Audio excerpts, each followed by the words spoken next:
A bit more on this. I'm joined on Zoom by Head of Finance at UMB Capital, Nelson Kujo-Kwagwaji. Good afternoon to you. So, with the approval of the estimates for key ministries, what do you think the slashing of certain budget means for the execution of government projects?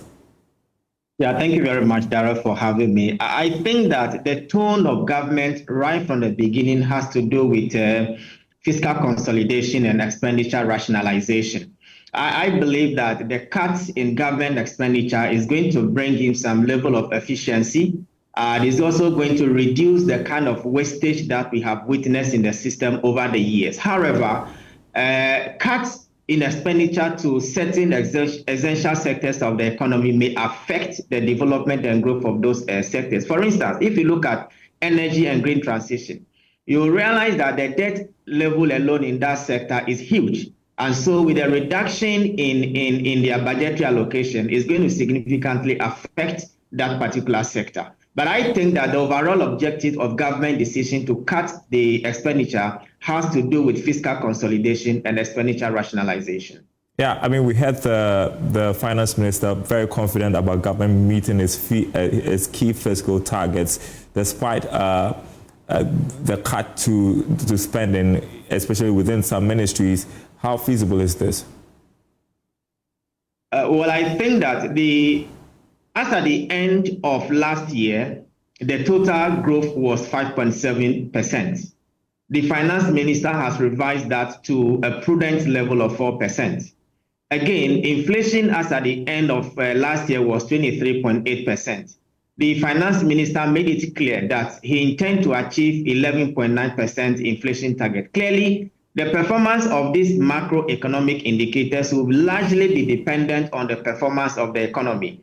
And so once the economy is doing pretty well, we expect that will translate into the realization or the achievement of the macroeconomic indicators. Don't forget, these macroeconomic indicators don't work in isolation. They are dependent on each other. And so once government policies are well implemented, well tailored, and well destinated to achieve specific objectives, we expect that the macroeconomic indicators will be achieved. Even though they are highly ambitious, I still believe that they are attainable and achievable. I mean, what challenges do you anticipate he would face amid the spending cuts? Please come again. Now, I was asking what challenges you figure that the finance minister... I think one of the major challenges that I foresee has to do with domestic revenue mobilization. In fact, if government is not able to raise the much needed domestic revenue, and that is going to throw the whole budget offboard. The Commissioner General for Ghana Revenue Authority made mention that he intends to raise 220 billion Ghana cedis this year. The question is, how is he going to raise that figure for the government? So domestic revenue mobilization is one of the challenges that I foresee. Another area of challenge I foresee has to do with expenditure management. In fact, government right from the beginning made it clear that they want to be very prudent with expenditure. And as I rightly mentioned, that has culminated into expenditure reduction and expenditure cut for most of the sectors and ministries. And so ministries must try as much as possible to spend within their budget, not to spend to the budget. I am expecting one day that a ministry will come out and tell us that, oh, we've been allocated 20 billion Ghana cedis, but we've been able to spend only 18 Ghana cedis. I think spending within the budget will significantly help the government in achieving its fiscal consolidation. And so expenditure management is one of the challenges that I expect the government to face. Another area has to do with investor confidence. You will realize that just last week, the government missed out on its auction target on the treasury bill market. Investors are gradually shying away, and so if care is not taken, the government may not be able to raise the needed domestic debt to finance its maturing obligation. And so these are some of the challenges I expect the finance minister or the economy to face in their quest to implement the 2025 fiscal documents.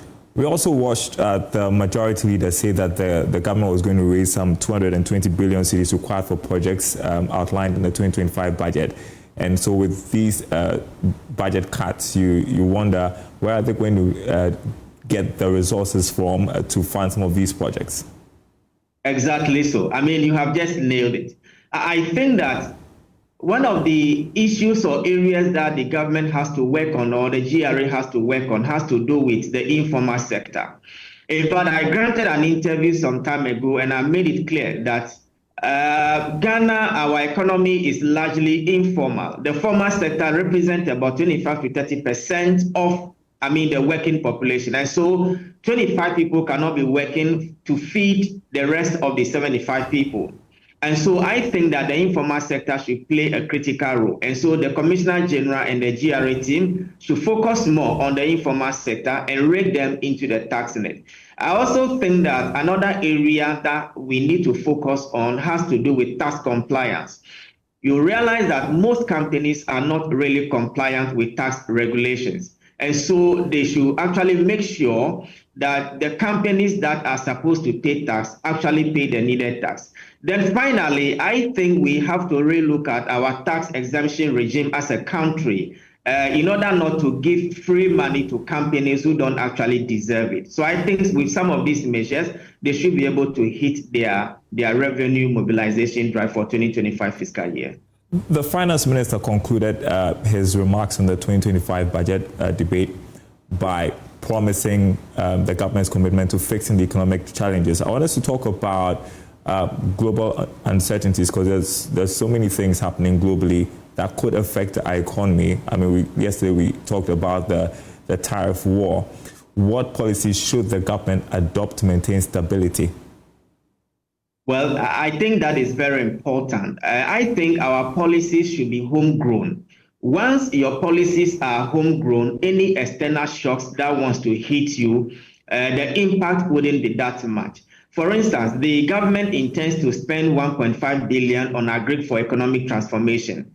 That particular policy should be intended, it should be specific, and it should be destinated to satisfy a particular sector. Don't forget, inflation is 23.1%, driven largely by food inflation.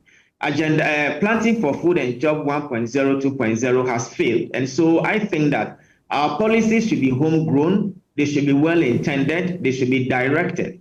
Let me give you a few statistics. You will realize that in every household in Ghana, consumption of poultry and poultry-related products and even rice is on daily basis.